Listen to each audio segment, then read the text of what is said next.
Oh, hello. You've reached the Calling BS hotline, a place and a space for calling out all the things we think are BS in the world. I know a thing or two about BS because my name is Brett Schklar.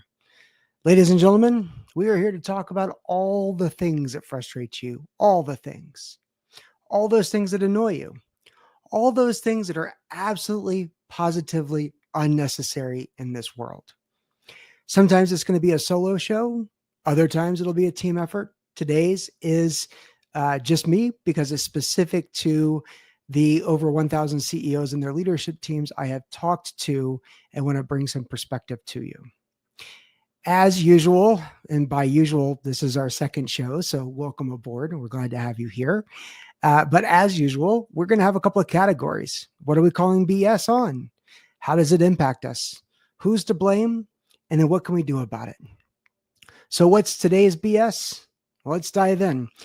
But actually, before we do, I got a couple of comments on my last episode, AKA my first episode. And thank you all so much for being a part of that conversation and putting in some comments. It really does mean a lot. But I got some feedback about a couple of things I really wanted to highlight that I think will help and complement that first episode. And if you haven't listened to it or watched it, go back and listen to it or watch it. But the last episode was calling out all of the SaaS holes and their deceptive SaaS hole pricing. And the big thing was look out for how they promote and advertise their annual plan versus their monthly plan and how they are kind of deceptive about the pricing model there or how they show the pricing. So there's two other points that came up that I thought would be great to share on the show to complement that other show. Number one, always wait until the last second to buy a platform or subscribe to it. The longer you wait, the better the incentives. And I thought that was some great advice. The second thing, and by the way, it's a lot of fun to like game that system so you can really leverage it to your advantage. And sometimes you can get quite a bit of the money knocked off, and sometimes you can't, but it's always fun to game that system. The second thing is if you are thinking about canceling some SaaS service or some service that you subscribe to, and you're kind of not sure if you want to or you don't want to, here's what you do. You actually go through the process of trying to cancel.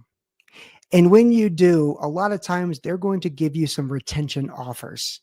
And I have been blown away by the offers I get of people who are trying to keep me as a customer. Nobody likes to deal with a concept called churn. Churn is when the customers go bye-bye. And it really hurts when you've got a monthly recurring revenue model that you're counting on, and more importantly, their investors are counting on. All right, so let's go to today's show. And just a reminder, today is brought to you by AI First Leadership, my company, and the book that I just wrote, AI Without the BS, the CEO's Playbook for Actually Getting AI Right. So today, here's the BS. CEOs are in denial about how much generative AI is being used in their companies right now. They are in absolute denial. And they're scared to ask, which I don't understand, but they seem to be scared to ask the question, how much AI are we using in our days or in our lives as a business? Now, there's a lot of technology CEOs that are out there and a lot of tech companies that are way ahead of the curve. The CEOs I talk to are the ones that are more, I would consider, middle America or middle market, manufacturing, retail, consumer packaged goods, things that are not necessarily in the technology realm, but people are very curious on how to adopt or deploy AI. And so because of that denial, and this is also where the CEOs tend to still think that AI is some kind of side piece science project and it is not really relevant to their business and how it's getting done. Well, that's the reason why I call this CEO. Hi, I'm the CEO of Denial Inc., where denial is AI instead of IA. Kind of clever. You probably get it, or you probably thought I misspelled it, but that was by design. And I've met a lot of these AI deniers, the generative AI adoption deniers. And it's really cool to see when we turn them around and get them to realize there's actually a lot of generative AI being used in their company. And I'll give you a couple of examples. These are some of the CEOs I talked to, or some of the CEOs I helped with really getting AI adopted in their organization.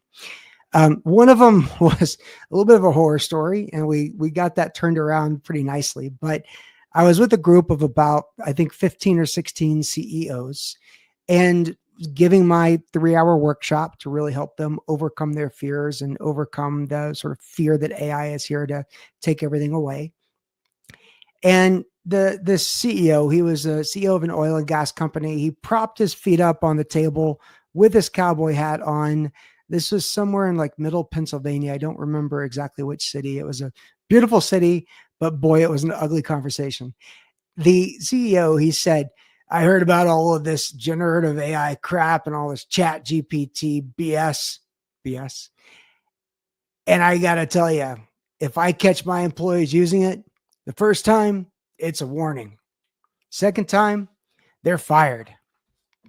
And the great thing was I didn't have to do anything as I was facilitating that workshop. I sat back and watched this guy take a lot of friendly fire. And by the end of that conversation, by the end of that workshop, I believe that CEO saw the light, saw what was going on with how generative AI can be helpful, and didn't necessarily get excited and gung ho, but he agreed that we would do a survey to understand where their AI utilization took place. And that was a huge step forward. I'll give you a second example of denial or lack of knowledge. And this one actually came from, again, not a tech company. This came from a trucking company. They had about 170 employees, of which I think 100 or 140 or 145 were actually truckers out there on the roads. And the CEO was very confident that none of his truckers were using any type of generative AI. You know, they keep their eyes on the road, they're trucking, you know, they may do email and texting and things like that, but they're probably not using ChatGPT. So I said, okay, the challenge is accepted. I am interested in this. How about we set up a survey and you go and you ask all of your employees, you know, and don't ask it in a mean way, like, hey, are you using generative AI? But hey, I sat in a workshop and learned a lot about it. And I'm just curious, how are you all using this type of thing? And the responses we got were beyond amazing. That about 74% of their entire employee population was using or had used ChatGPT. And one of the stories we got back was kind of tear jerking. One of the truckers that filled out the survey, and he was happy to talk about how he uses ChatGPT. He said, my app is called My Mother Trucker. And he said, my mom passed away a couple of years ago, and I miss her because she used to talk to me all the time when I was on the road. So I told ChatGPT all about her. And I told ChatGPT all about growing up and all about her and all about these different things. And when I'm on the road, I talk to my ChatGPT as if it was my mother. And it brings warmth to his heart, and it makes him feel so happy, and it makes him feel so useful and heard and listened to. And I thought that story of Mother Trucker was just one of the warmest things I'd heard. It actually brought the CEO to tears because he knows the trucker really well. He was there when the mother passed away, and he had no idea that this empty place in this trucker's heart was actually filled a little bit, obviously not in any real way, but filled a little bit emotionally by using the mobile version of ChatGPT with the voice interaction. That completely changed his mindset. And in fact, we've done quite a few implementations of generative AI conversation and listening and really turning it into a company imperative instead of just a curious side project type of thing. So, those are a couple of examples. And this denial, it's impacting us in a lot of different ways. First of all, and you're going to hear me talk about this a lot, but in the immortal words of G.I. Joe, knowing is half the battle. And if you don't know how much or how little your employees are using it, you don't know where to start and how to set the tone and build the vision. because without that and without knowing, without everyone being on the same page, they're still thinking it's a bad thing. They're still thinking it's cheating. They still think that it is something that they should be doing in secret and not doing publicly. But here's a pro tip for you though.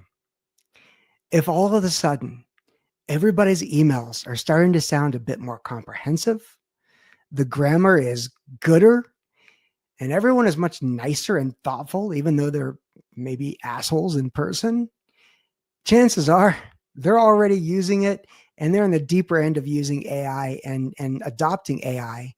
And you just haven't caught up yet. So I think it's really important to get that understanding, to get that baseline. So then we go to the fun part. But before we get to the fun part of who to blame, just a reminder, a lot of this stuff I cover in my book, AI Without the BS, the CEO's Playbook for Actually Getting AI Right. And I hope you get a copy. Right now, it's about 70% off on Amazon. If you just search for AI Without the BS, or you search for my name as the author, it's out there. And I think it's like $4 or actually $4.99 for the Kindle edition right now and $6.99 for the print edition, but that's only through the end of August. Okay, so who's to blame for all of this stuff? Well, usually I like to finger point and really place blame, but I don't place blame. Since November of 2022, when we all got access to ChatGPT and we were all blown away by the capability. And then the more we used it, we kind of took a few steps back because it had a lot of bugs to work out. Now it's making a lot of progress. Normally I'd want to blame the CEO, or I'd want to blame the employees for using it and going rogue. But in this case, there's no blame. I don't want to blame anyone. I don't think it's anybody's fault. This technology has come onto the market. And I'm specifically talking about generative AI, ChatGPT, Perplexity, Claude, Gemini, Copilot, those types of things. That's come onto the market so fast, we haven't been able to catch up. And that's part of what I'm trying to do, is get ahead of the curve and use it as a power for good, to use it as that force multiplier. Okay, so nobody's to blame on this one. Sorry to disappoint you. But then what can we do about it? The first thing I would say, if you are a CEO or you're a business leader, is ask, but make sure you do it in a super friendly way, right? You don't go around and say, hey, are you using AI, and how are you using it? And when did you use it? And on what date and what rank, name, serial number, and all that stuff did you use it on? No, you go and say, hey, I learned a little bit about, generative AI. I'm really curious. I think it could have a lot of potential for our company. Who here has been using it, and how have you been using it? And you'll get a lot of really interesting responses. So don't be in denial. It is about as good of a thing as you can be. Treat it as a good thing, not a bad thing. If you've gone to one of my talks or you have read my book, one of the big things I talk about is this is not a cheat. It's not cheating. It is the ultimate cheat code, and that's a good thing. So that's it for this episode. Hi, I'm CEO of Denial Inc.